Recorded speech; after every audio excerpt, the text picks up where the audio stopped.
Hello, everybody. Welcome. We're going to get started. My name is Elaine Berman Gurney, and thank you for coming to our reading. Today you will hear 12 short pieces from members of the New York Society for Ethical Culture's personal writing workshops. And I'm up here because I run the workshops. We've been doing this for 15 years.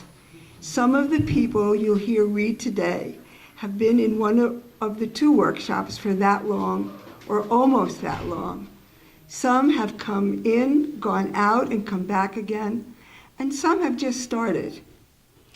So here are today's ground rules. Each writer will come up, give his or her name and the title of the piece, read it, and then sit down, to be followed immediately by the next writer. So I'm asking you, please hold your applause until the end of the reading so we can keep moving it along. And then at the end, there will be tea and cookies and cake. So just one more thing. One of the writers is Imelda Martinez, and she can't be here today. She's in Colombia, South America, because of illness in her family. So when it's her turn, I'll get up and read her piece.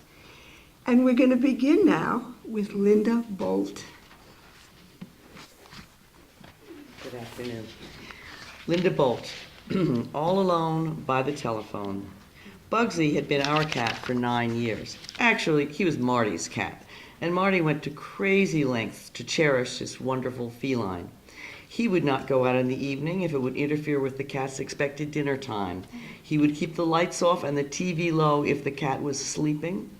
He developed a precise rotation of food, always made time for cat play, and drove guests and me to distraction, warning unnecessarily, "Don't step on the cat." Marty died 2 years ago, and suddenly Bugsy and I were on our own. I spent a lot of time reminding him that we were both okay, and he seemed to agree, which was helpful. Last summer, Bugsy began to slip away. One thing led to another, which led to a side effect, which led to more complications. He was lethargic, he had low appetite, he was dehydrated. I consulted with the family, that is, all of Marty's relatives and some of Bugsy's cat sitters and friends. I needed someone to tell me that it was okay to let Bugsy go. He died in my arms, and I cried for all of us. Long before Marty died, he and I had discussed getting a dog once Bugsy passed away. A few weeks after Bugsy was gone, I went online and looked up how to get a rescue dog. One of the first dogs I saw was a sweet-faced little scruff named Kai, a 12-pounder who seemed to be perpetually suffering from a bad hair day. His skinny body, long legs, floppy ears were endearing. His look of curiosity and eagerness was irresistible. He had only 3 legs, following an amputation. That seemed fine, even fitting. We were both missing parts of ourselves, but moving on. The 8-page application contained question after question. Did I smoke inside the house? How would I discipline a dog? What would be a reason to bring a dog back to a shelter? How many times would the dog be walked? Where? Are there other dogs in the neighborhood? How many hours would the dog be left alone during the day? After I submitted my answers, I waited for a call. My phone interview. Every time the phone rang, I took a deep breath and hoped I sounded responsible and trustworthy when I said hello. 2 weeks later, when that call came, I convinced them I was a responsible and trustworthy adult. Then we had to arrange a house visit. I uncharacteristically carried my phone with me everywhere. Another wait. Then that visit happens, and I pass. Okay, so we'll be in touch. I hadn't lived alone, without boyfriend, roommate, husband, child, or pet in 50 years. Bugsy and I had kept each other company. Loneliness had seeped into me as I waited news about Kai. Again, I was hanging by the phone like a lovesick teen.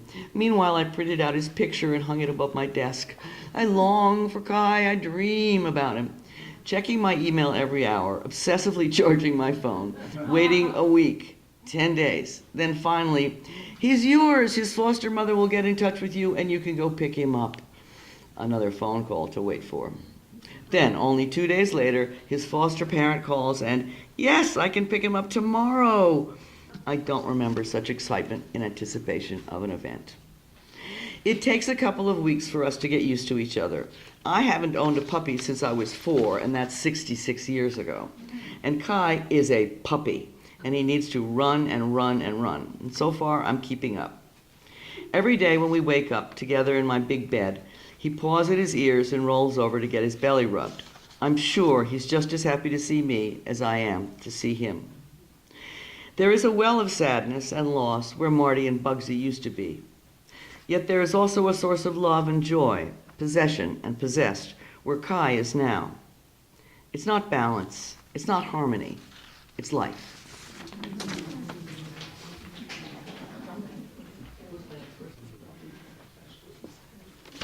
Hi, my name is Helen, and the title of my piece is Travel the World. I'm sitting at my desk, leafing through a stack of newspapers, searching for articles that might interest my boss, Puffer. Puffer is the sales manager at a Ted Bates advertising agency. I am his secretary.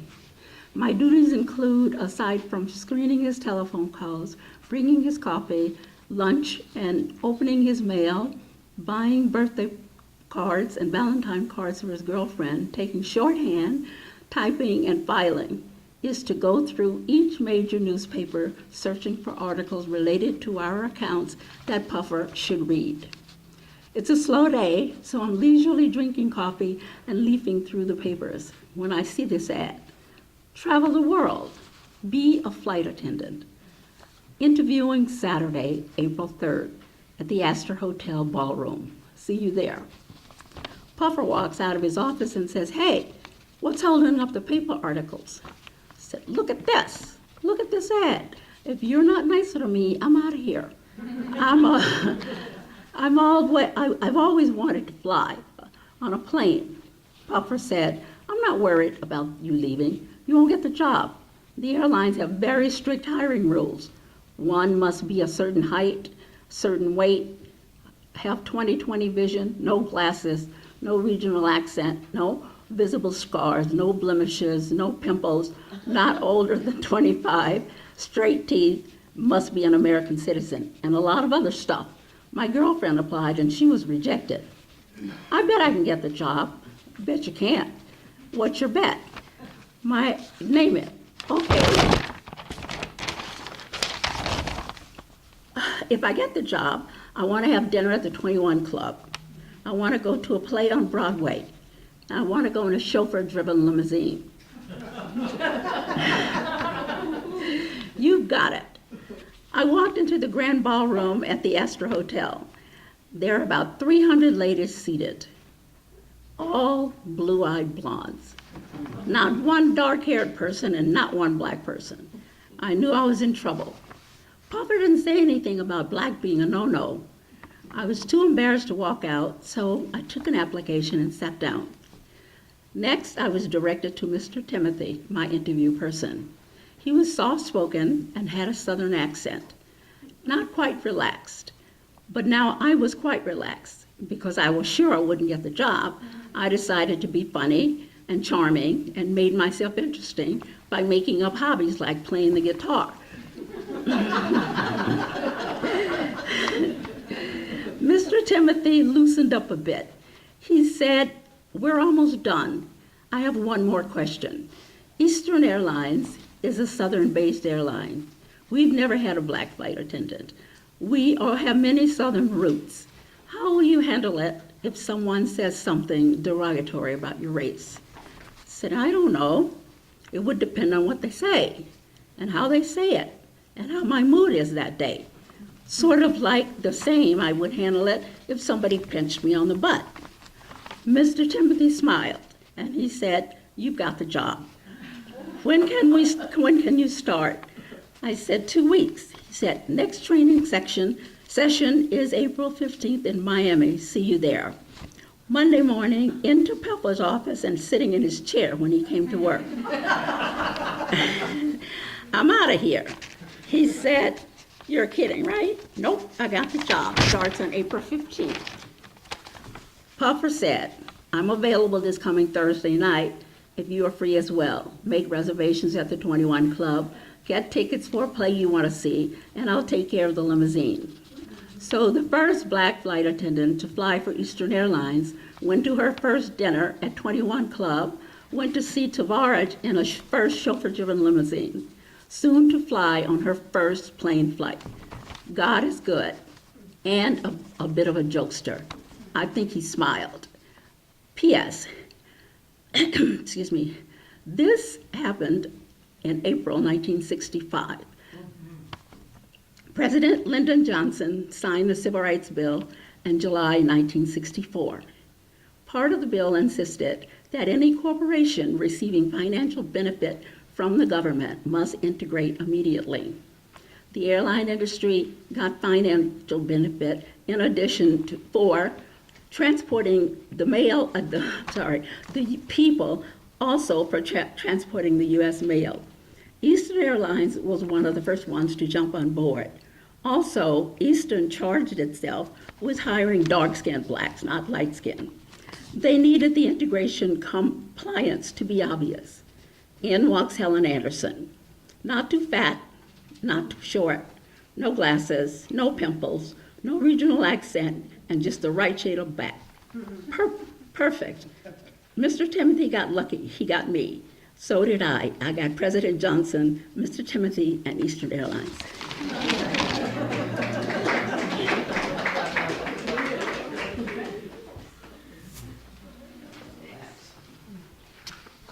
Hello, my name is Cheryl Gross. I'm a member here at Ethical Culture, and this is my piece. Rika, a Bulgarian women's folk dance. I heard the first chords and notes in that staccato Bulgarian rhythm, and I watched as bodies stirred to the music and feet rapidly pattered to the center of Columbia University's Earl Hall. The dancing of Rika began. I stared in awe at the dancers. It was the 1970s, and I had been to international folk dancing in Earl Hall for only a few months. And though I was enthralled with the dances from Greece, Scandinavia, Yugoslavia, and Israel, this particular dance, Rika, was my favorite. I was 26. Most of my entire life I loved dance, the movements of the body in harmony with music. I'd followed jazz, ballet, modern, African dance, going to concerts, and taking a few classes here and there. And I loved dancing rock and roll. Now I wanted to learn this dance, where the music and steps were in perfect partnership. A dance from a country I knew little about, except that it was in the Soviet bloc, located in the Balkans, and its capital was Sofia. I watched as the short lines and half circles moved their arms, hands, and feet. The best Rika dancers showed a bit of stiffness, stood straight, and followed that asymmetrical Bulgarian beat. After that first evening, each time I saw Rika, I too ran to dance. Only I dared not join the line. I followed from behind for those first easy parts. Then I stopped. I longed to learn those other intricate steps. Routinely, I asked the folk dance leaders, when will someone teach Rika? They told me a Canadian folk dancer who specialized in Bulgarian dancing would teach it. Finally, Camille Brochu from Montreal came for a workshop. That evening, the Mark Ballroom in Union Square was packed wall to wall with folk dancers, young and old, from the tri-state area. Camille, tall and thin with a svelte figure, moved smoothly, effortlessly, and elegantly as she performed the dance before breaking it down. I fell into a line and did the best that I could. I followed the bobbing of the head, the slight twists of the shoulders, the arms and hands raised, swinging side to side in the air, then lowered and rapidly swung front and back. I did okay. And on the subway ride back to Flatbush that evening, the images and the music danced in my head. Knowing the sequence of movements wasn't so important because the woman at the head of the line decided which variation to lead and the rest of the line followed. But I had not grasped that complicated variation of step forward, twist your hip. I'd work on it at home. I bought the 45 RPM record with a pamphlet of instructions and practiced the steps described as soft, delicate, and feminine at all times, with stamps but not heavy stomping. On the dance floor, I still followed behind. I told one leader of the line that she performed with grace and beauty. I thought, would that I were her. Well, as things turned out, my sister's friend Tanya belonged to the folk dance group at the United Community Centers in East New York, and they performed Rika in front of audiences. And Tanya helped me master that twist your hip variation, just in case the leader threw it in. I already had the beat, the rhythm, and the cadences in my soul, and now I could do all the intricate footwork. So at the dance sessions up at Columbia and down at the Mark Ballroom on 14th Street, I danced Rika with grace and beauty, if I must say so myself.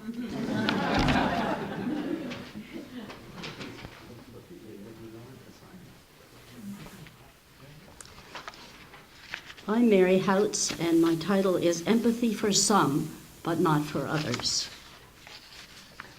How is it that I can empathize with a raging tiger, a coyote that preys on lambs, or even a scorpion in my sleeping bag, but not with a human being who was about to shoot me or to set fire to my house? There is actually a very simple explanation, which can be illustrated by two different cases. First, let's take the case of Japanese beetles, those beautiful iridescent green and bronze insects with voracious appetites. When I lived on our farm, large numbers of them appeared routinely each summer in my raspberry patch to partake of the berries ripening on the bushes. This would make me angry, but not at the beetles. Animals other than humans have no sense of good and evil. They have no moral or ethical values. Everything that they do is programmed by Mother Nature. One of their most important drives is to keep themselves alive by finding food and eating it until they are no longer hungry. Therefore, I couldn't blame the beetles for taking advantage of all the work that I put into growing raspberry bushes. They didn't choose to do me harm. For them, eating my berries was an instinctual, not a conscious decision.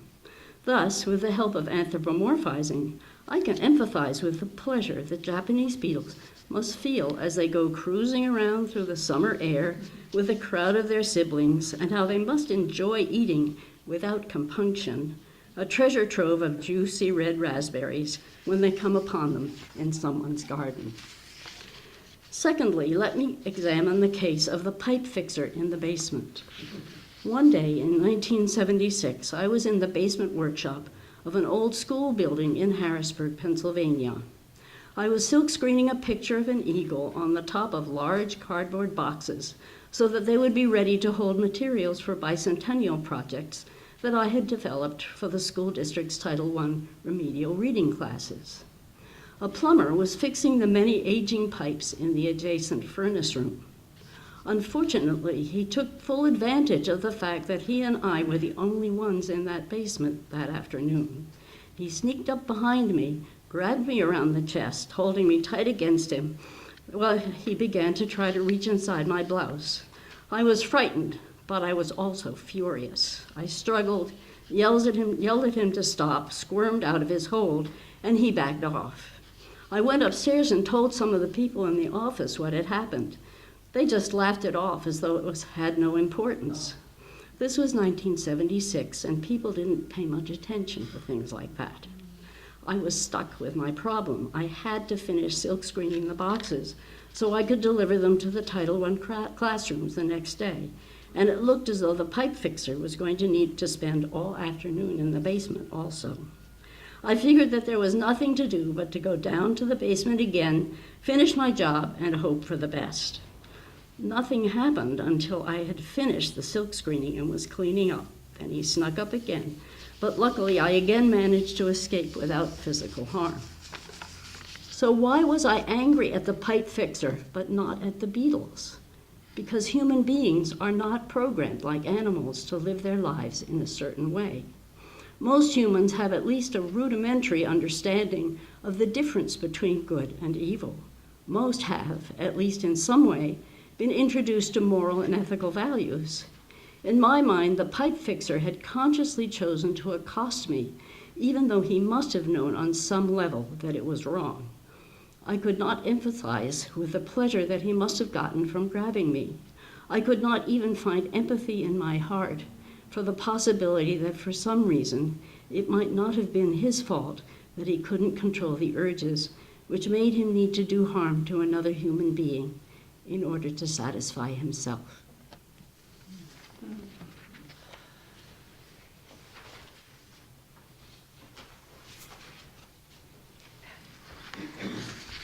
My name is Dolores Emma Olson, and the name of my piece is Right. My lord, 'tis a boy, 'tis a boy, 'tis a fine young lad. So began my 10th grade English class writing assignment.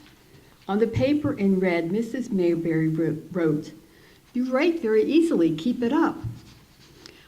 I was an inattentive student. I knew how to keep myself under the radar.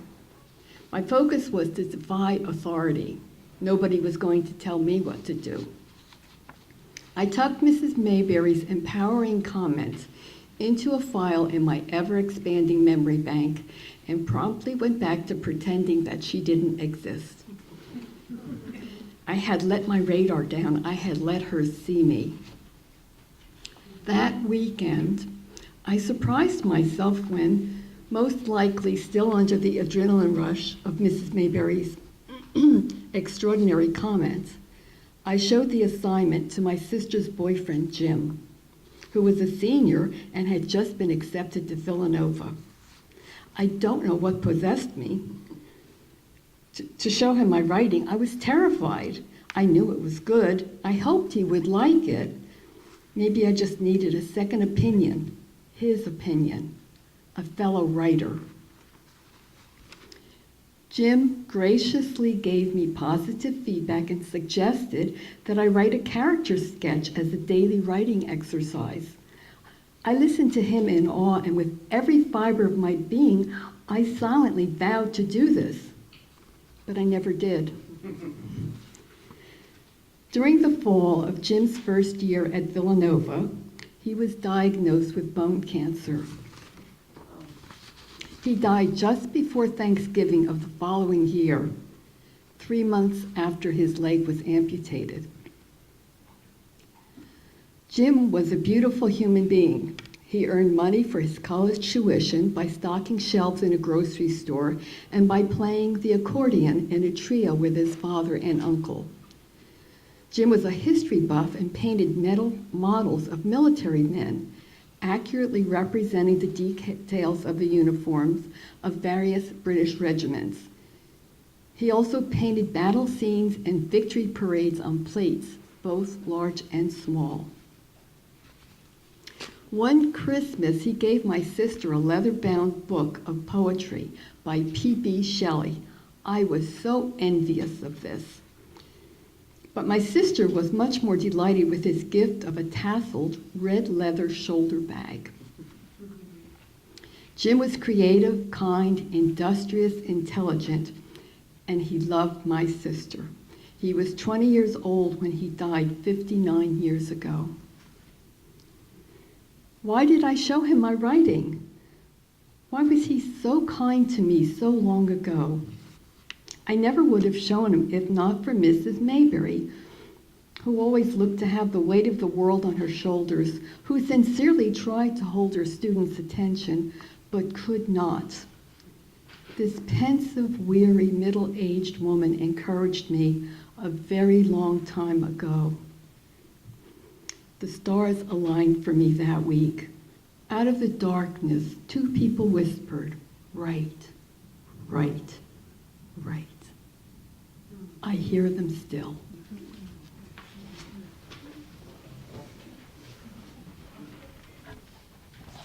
Hello, I'm Patty Taylor, and this is called Solving a Problem.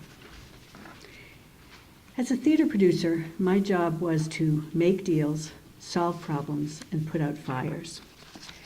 I used budgets and schedules and marketing campaigns to plan as much as possible. But I also knew that something unexpected would always come up, which needed special effort, and in the end would probably make each production worth doing. I could never change that off-Broadway equation of too much work pitted against limited dollars. But as the type of person whose first response when presented with a problem is to come up with a solution, I naturally enjoyed the challenge of producing plays. I was starting my 5th season as managing director at New York's Classic Stage Company in the summer of 1994. Our first show was a new adaptation of Hawthorne's The Scarlet Letter, starring Cynthia Nixon as Hester Prynne. This was long before Sex and the City days, but as a youthful veteran of many Broadway and off-Broadway shows, Miss Nixon was already a big draw, and we expected great audiences along with sold-out student matinees. That August, my father died suddenly at the age of 61. Our family was in shock, but by September, I had returned to New York with my husband and 2 young sons, riding the subway back and forth in a numbed state to work on The Scarlet Letter. I thought of my father constantly. I understood that birth and death were the essence of living, but it didn't soothe me to know it. I talked with 8-year-old Ian about what a good grandfather he had had while my dad was around. I asked little Jamie, 2.5, who he was talking to on his toy phone. He said, "Grampy, no crying, no crying," very aware that when Grampy was mentioned, I sometimes couldn't help crying. I cried for my father, who would never see or hear about or hold or share ideas with my 2 wonderful sons. I missed him because of what he would miss, and I went back to work. At CSC, the set designer had an idea which was over budget and needed a solution. He wanted to evoke the New England woods by filling the stage with skinny trees. The production manager had priced them at a prop house at the rate of $70 per trunk. He had also called the New York City Parks Department, which said we could have any dead wood we wanted to haul away. But that seemed impractical, and the designer wanted trees, not branches. Then I had an idea. My brother Shaw owned and still owns a chunk of wild forest in a small town in the middle of Massachusetts. I called him on the chance that he would have the time and interest to take on the task, and my brother said yes. And honestly, the idea delighted our whole family and gave us something good to think about beyond the pain and confusion of missing my dad. Shaw got his friend Tom to help him. They spent a day with their chainsaws and loaded a truck with lovely, graceful saplings, which they drove to New York. Meanwhile, CSC's press rep had called the New York Times, and that Friday there was a picture of the trees being set into the CSC stage and a story about my idea and my brother's generosity.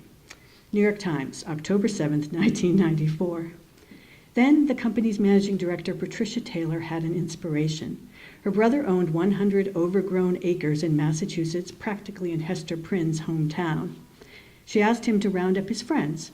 Last week, a truck pulled up in front of the theater on East 13th Street and dropped off 60 oak, maple, birch, cherry, and ash saplings, 20 feet high and 3 to 6 inches in diameter. Now comes the hard part, individually hot gluing back on any leaves that drift off so the production doesn't slip into winter wear. The New York Times piece didn't mention what my family was feeling at that time. But it did cheer us for a moment and make us think how proud our father would have been to see his son's kindness so broadly acknowledged. When I told little Jamie that his Uncle Shaw was going to be with us the night he dropped off the trees for the Scarlet Letter set, Jamie was very excited and said, "Grampy too?"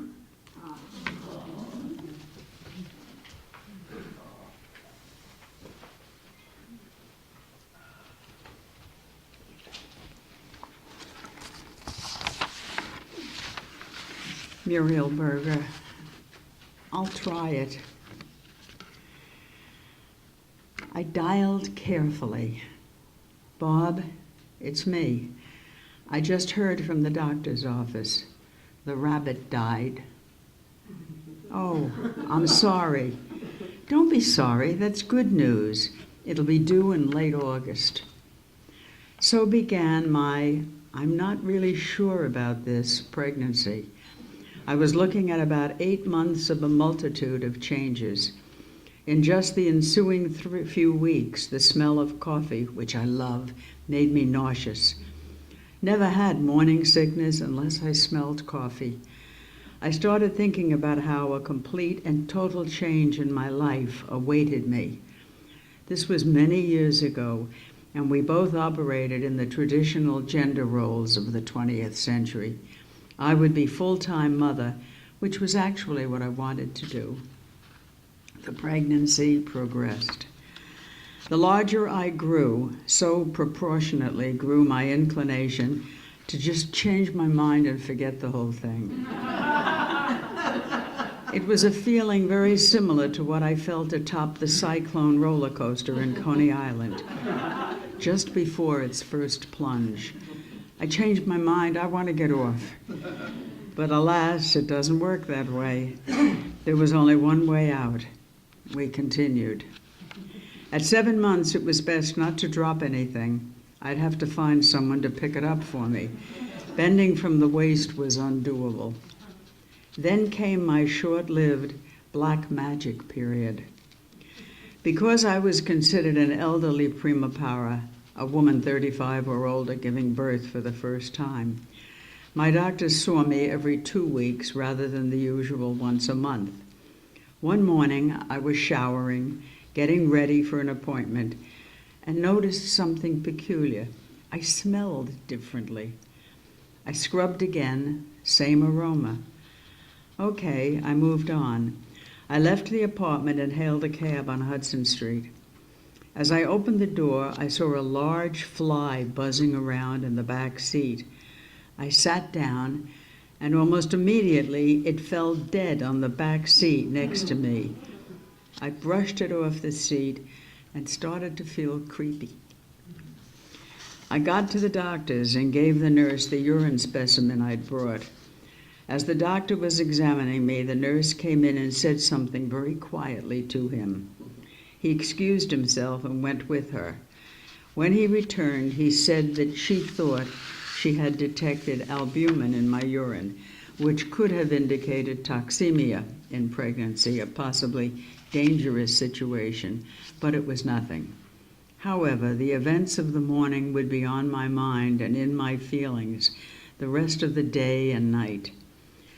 When he came home, I told Bob, who listened and said, "Call Dr. Silverman."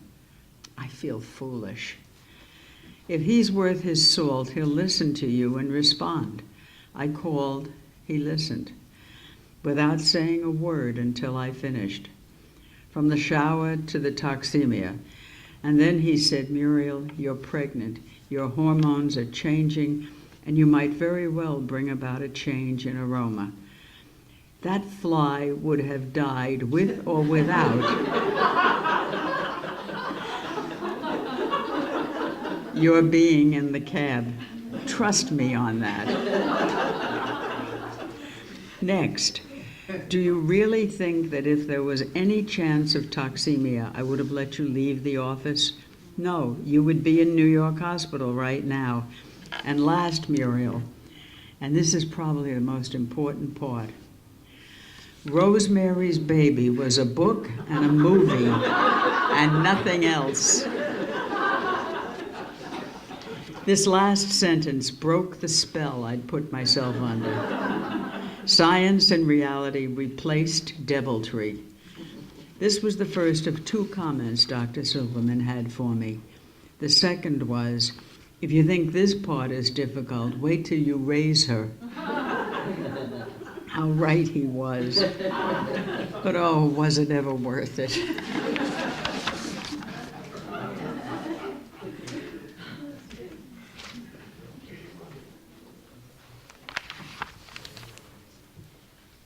My name is Anne Freebor, on loss. It is mid-November. The clocks have been set back and evening descends early. It's only 5 o'clock, but the sky is already darkening as I trudge the 6 blocks from my office to my apartment. Jack is preparing for a small dinner party we're hosting that evening. We don't entertain much these days, but this is a special event. We've just returned from a 2-week trip to Africa and have invited a few close friends over to see slides of our trip. This will be our last trip. Jack was recently diagnosed with early-stage Parkinson's. He did well on the trip, both physically and mentally, but the month since we got back has been difficult. Jack still moves freely, although he is slower and a bit more hesitant than before, and he has shown only minimal cognitive decline. But my brilliant, overachieving husband is having difficulty accepting the limitations the illness imposes. He sets overly ambitious, unrealistic goals for himself and becomes depressed when he cannot live up to his own expectations. It will not be easy for either of us to deal with the inevitable decline and loss of functioning as his illness progresses. I had telephoned the apartment a few hours earlier, and the answering machine picked up. I assumed Jack had gone out to get a lemon for the martinis that he would make later that evening, or had taken the garbage down the hall to the compactor. When I enter the lobby of our building, the doorman informs me there's a liquor delivery at the desk. He also says one of our guests, who lives around the corner, was here a few minutes ago, but left, saying she was early and would be back in half an hour. I don't think this quite registered with me. When I open the door to our apartment, it is totally dark inside. The table we use when we have company has not been opened and set. A wave of irritation surges up inside me. Our friends will be arriving in half an hour. Has Jack gone out to pick up last-minute supplies, run into some acquaintance, and lost track of time? This was not an improbable scenario. We were living in an era before cell phones. Jack was an ebullient, outgoing person, an engaging conversationalist who loved to schmooze. Before his Parkinson diagnosis, Jack would sometimes go out for a jog, meet a friend or acquaintance in the park, and hang around shooting the breeze with them, sometimes for as long as half an hour. Often I would be on the verge of calling local hospitals when he would saunter in the door.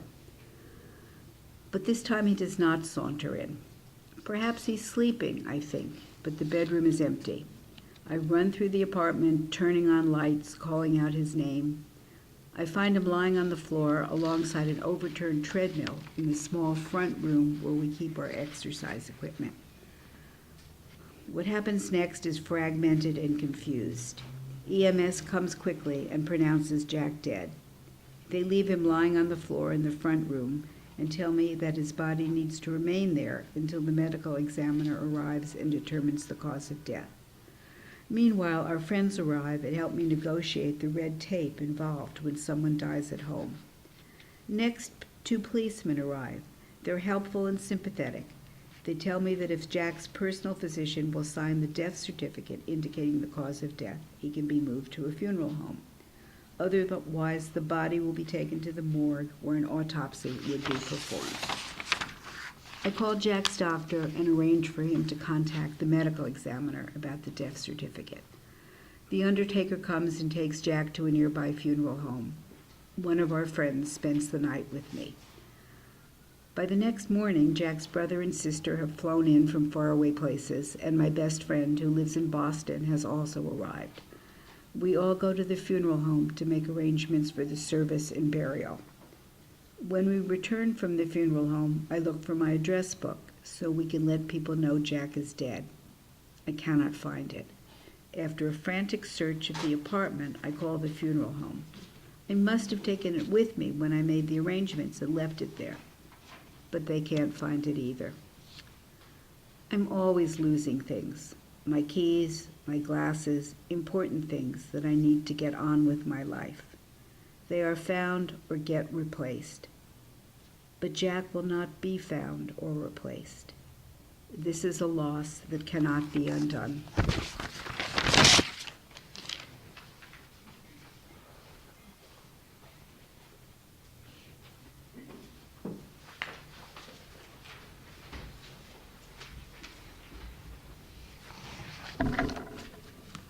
Okay, this is on a Sunday morning in Dhaka by Imelda Martinez, who is in Colombia, South America. On a Sunday morning in Dhaka, Joseph, the World Bank driver, came to the Sheraton Hotel to pick me up. I was, at the time, working at the World Bank, where I was the manager of the education program in Bangladesh. I wanted to spend Sunday visiting places I had not seen. During the week, there was little time to understand the Bangladeshi poor and their way of life. On this Sunday, Joseph had volunteered to take me to his home, his mosque, and his marketplace, and I had gladly accepted. About 30 women wearing saris and burqas were standing at the door of the Sheraton Hotel. Some were looking for jobs, others were looking at the foreigners. They were happy chatting and they inspired me. I suddenly decided I should start the day trying on a burqa. Saris are beautiful but difficult to wear, and I had heard from my Muslim friends that a burqa could be liberating, in the sense that while wearing a burqa, you were not judged by the size of your waist or the shape of your body. Joseph looked at me with wide eyes and said, "Ma'am, for a lady like you, we need to go to the Saudi market." I understood. In the Saudi Arabia market, they would have burqas for large women. Joseph, like many Bangladeshis I had met, was responsible, hardworking, smart, diligent, and always ready to help.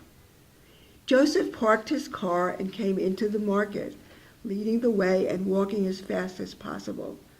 I was able to rapidly see the carpets, the jewels, and the fresh produce, and they fascinated me. Way in the back, we found the burqa stand. Joseph said something to the guy behind the counter, and he gave me a large-sized burqa and a measuring tape. "No need," Joseph said. "That's your size, ma'am. It's 300 takas, around US $30, a high price in Bangladesh." I realized Joseph had selected a fancy burqa, and I was not supposed to try it on in the market. I trusted him. As we drove away, Joseph said, "I always knew you were a good woman, ma'am. I knew you would wear a burqa." He then told me he had spent time working in Saudi Arabia to learn English, to bring money home, and to visit the Mecca.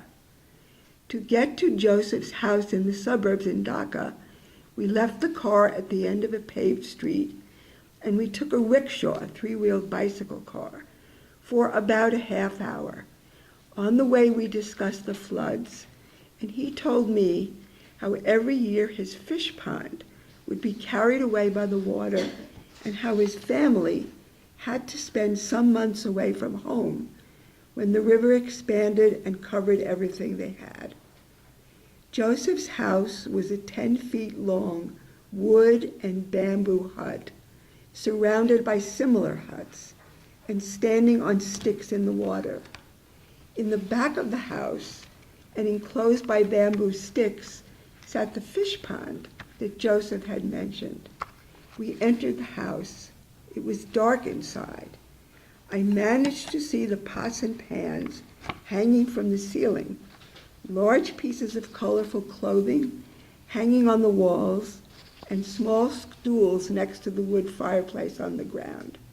They had hidden everything else in the roof closet, a small second-floor space where they kept their few possessions during the day, so that as a family they could sit, talk, and drink tea with me.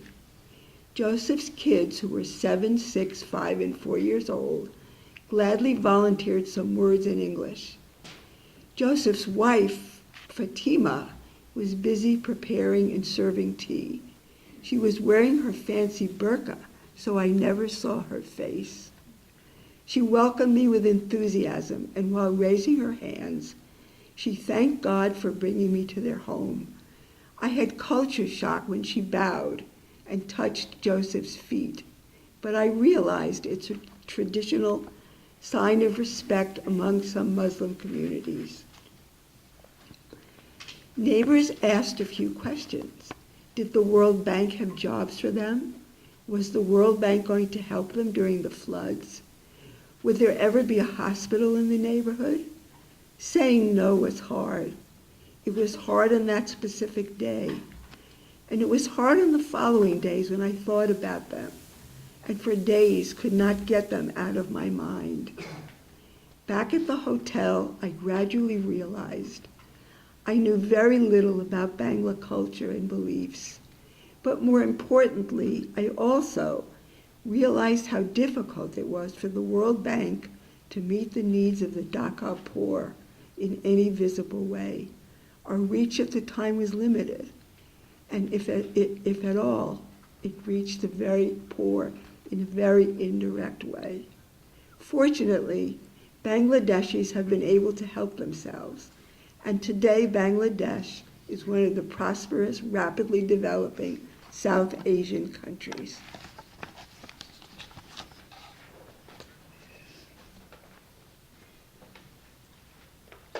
I'm Eva Yaknis, and the name of my piece is Goodbye, Henry.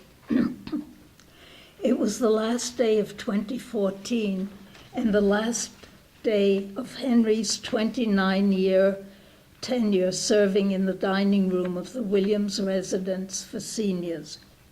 That afternoon there was a farewell party for him. He was not the most popular man behind the counter. In fact, Henry was known for being a grouch. Therefore, some residents declined to attend his party. I liked Henry, so I not only went, I tucked an extra bit of cash for him into my happy retirement card. I knew that Henry could be quite affable outside his job. If I met him on the street, he always gave me a big smile. He might even make an occasional joke. "I'd like a chicken leg," I said one day. "Right leg or left leg?" he asked with a straight face. When you reached Henry's serving station, he always greeted you with, "What for you?" Better make up your mind quickly. He was willing to uncover the pants for a brief look, but take too long deciding, and he might get upset, in which case he would tell you, "You vex me." One day at dinner, a woman stepped ahead of me and asked the other server for ice cream. "Don't give it to her," Henry ordered. "She asked for ice cream, then she give it back. Now she want it again. She vex me." One thing Henry didn't know the meaning of was a small portion.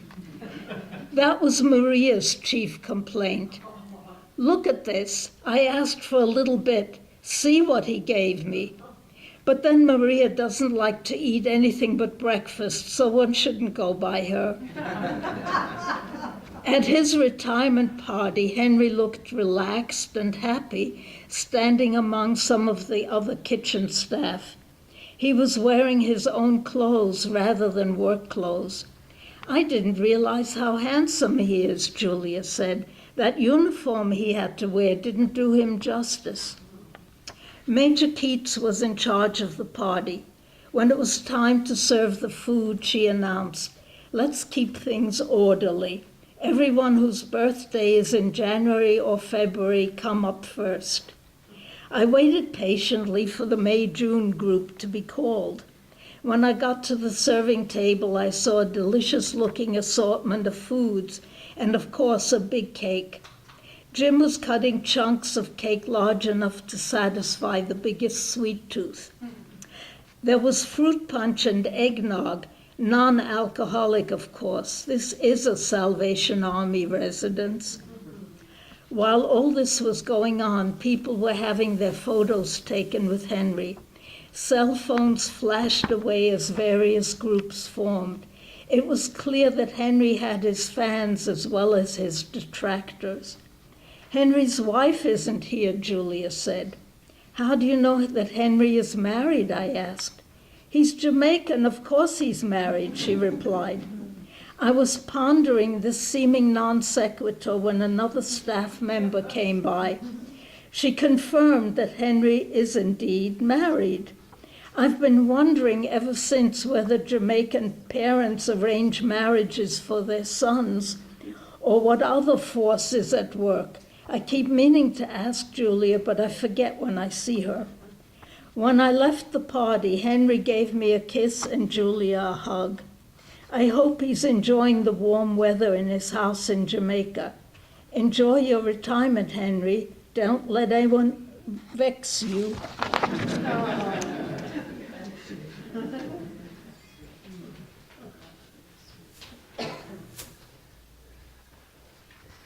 Hi guys, my name's Sarah Dacey Charles, and my piece is Invisible People. There are invisible people among us who, out of necessity or choice, give themselves over in service of another. My friend Karen is such a person. Karen is the primary caregiver to her wife, Jean, who has cancer. With Karen by her side, Jean's been through a hellacious 6 months already. Double mastectomy, hair loss, exhaustion, and life-threatening complications from chemo. Every week is a battle to survive. Jean goes in for chemo on Tuesday and feels okay for half a day and then plummets with nausea and a fever over the weekend. She finally rebounds on Monday, feeling pride for making it through the week, only to swallow another batch of poison and start the whole cycle again. The toll it's taking on Jean is clear. Yet I can't help wondering what kind of toll it's taking on Karen. Does anyone notice the invisible soldier carrying her fallen comrade off the battlefield to safety? When I see Karen at church, I see the dark circles under her eyes from lack of sleep. Dry-eyed, she carefully sticks to the facts and sprinkles in a self-deprecating laugh as she recounts her bullet-dodging day at the ER with Jean. In a remarkably even voice, she explains how she had to rush Jean to the hospital for emergency surgery so they could relieve the pressure on Jean's brain due to a subdermal hematoma. I'm okay, she says, I'm just worried about Jean. Mutual friends comment how brave Karen is and how Jean's lucky to have her. And I agree. But I sense she's not saying something and struggling to keep it at bay. I see it, not in her eyes or conversation, but yet it's there. It hangs in the air around her. It's terror. Karen and Jean have been together for 30 years. For 30 years, the little moments in their days have become entwined. A myriad of moments, from the morning cup of tea enjoyed face-to-face at the breakfast table to the setting of the clock radio on the shared nightstand, all give their life its beauty and structure. They have been all put on hold because when Jean goes down, the life they've built together goes down along with it. That's why when you ask Karen, how are you doing? She talks about how Jean's doing. Caregiving and cancer have taken out Karen's singularity. Karen's speech is almost completely devoid of I. When she talks about Jean's health, she uses the pronoun we. We aren't feeling so well today, she says, or we have 6 more weeks of chemo to get through, or we're having a good day today, thank God. Caregiving erases the I for the good of the we. Caregiving in general can be grueling. Parenting a parent can be particularly heartbreaking, but I think caregiving for a spouse is in a class by itself. It brings you to your knees because there's no psychic separation from suffering. There's no bedroom door to close for a moment alone or just to catch your breath. Caregiving is not as simple as juggling your needs with someone else's. It's about trying not to drown when standing in the middle of a tsunami of uncertainty and carrying a loved one whose dead weight is pulling you underwater. At least that is what it was for me. When my wife, Carol, was struck a 1.5 years ago, not with cancer, but with a sudden, inexplicable mental breakdown, life as I knew it stopped. My individuality and visibility never mattered less, while my ability to give care never mattered more. Our lives depended on it.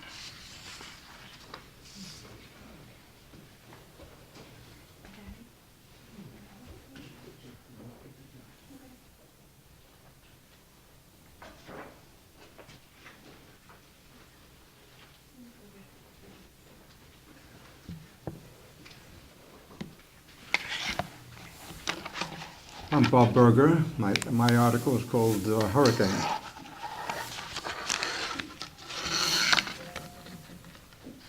Lenny and I got off the plane in Martinique. The long delay and frustration was over. This is a story of what happened, how we got here, and how it ended. Sailing is my passion. Starting in 1979, I looked forward to each and every winter for a Caribbean sailing vacation. It didn't matter if it was the Virgin Islands, the Grenadines, St. Martin, Antigua, Roatan, or St. Kitts, or any of the other islands in the Eastern or Western Caribbean. I was a sailor, and I wanted to spend 10 to 14 days on the water, walking the beaches or laying in the sun, enjoying the weather. My passion was so strong that when CSY, one of the many chartering companies, began advertising trips to the Caribbean in the summertime, I, along with a lot of other sailors, signed up for an extra sailing trip in the late summer. September is the start of the hurricane season, but that didn't stop us. We booked a charter to Tortola. Our trip started with a plane ride to Puerto Rico and then to Tortola. The plane was filled with many sailors going to the islands to secure their boats from the rush of a heavy storm.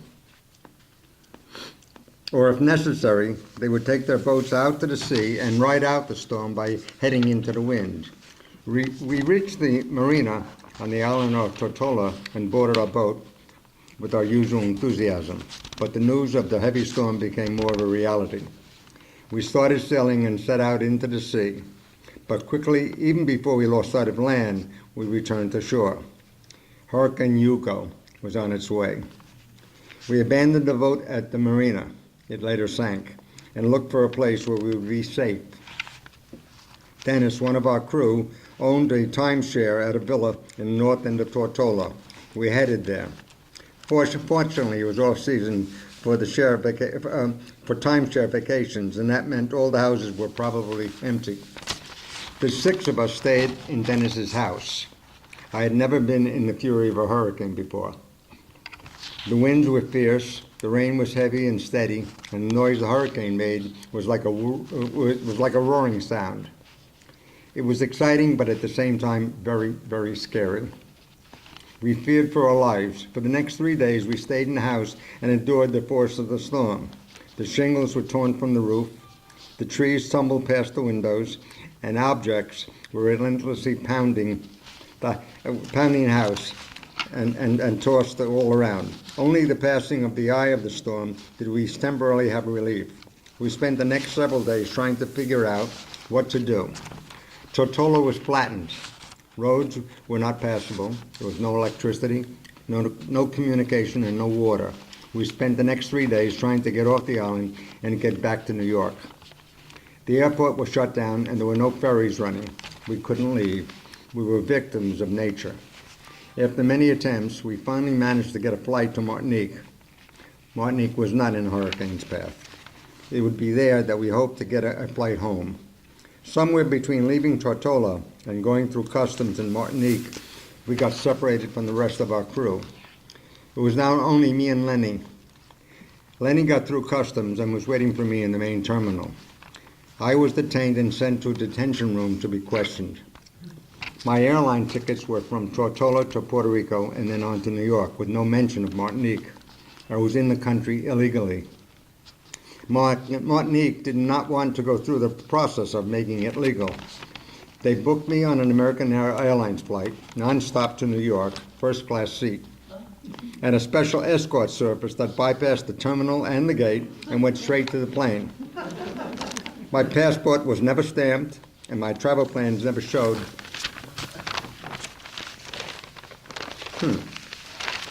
Oh, here it is. No? I don't know what I did with it.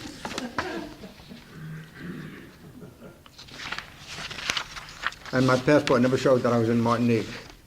When I didn't show up to meet Lenny, he asked and was told what had happened to me. He thought the situation through and processed what he was going to do. His conclusion was to turn himself in, to join me in detention, and to get the same treatment as I. We flew home in comfort. We talked about the hurricane. We talked about the adventure and discussed what we would be doing for our next sailing trip.